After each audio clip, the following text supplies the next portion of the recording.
अस्सलाम वालेकुम नाज़रीन, मैं हूं आयशा तारिक और आप देख रहे हैं 89 न्यूज़।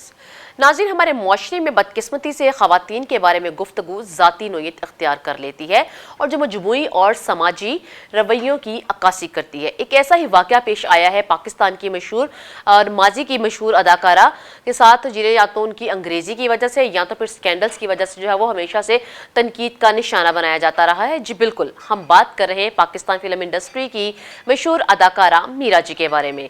मीरा जी और अरशाद भट्टी के हालिया जो पॉडकास्ट है उसमें मीरा जी को जो है वो किस तरीके से जो है वो उनको निशाना बनाया गया तनकीद का, उसके ऊपर भी हम बात करेंगे। और फिल्म स्टार मीरा और सहाफ़ी अरशाद भट्टी का हालिया जो पॉडकास्ट इंटरव्यू सोशल मीडिया पर उनके ज़ाती सवालात की वजह से वायरल हुआ।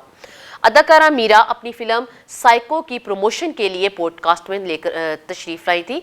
अरशाद भट्टी ने इंटरव्यू के दौरान उनकी निजी जिंदगी, कैप्टन नवीद और अतीकुर रहमान से ताल्लुकात और संगीता जी के लगाए गए इल्जामात के मुतालिक सवालात किए। नामुनासिब और बार बार जाती सवालात पूछे जाने पर मीरा जी का सब्र जवाब दे गया और उन्होंने तहम्मुल से जवाब देने की कोशिश की और वो मुस्कुराते हुए पॉडकास्ट छोड़कर चली गई। सोशल मीडिया पर वायरल होने के बाद अवामी रद्द अमल भी देखने में आया।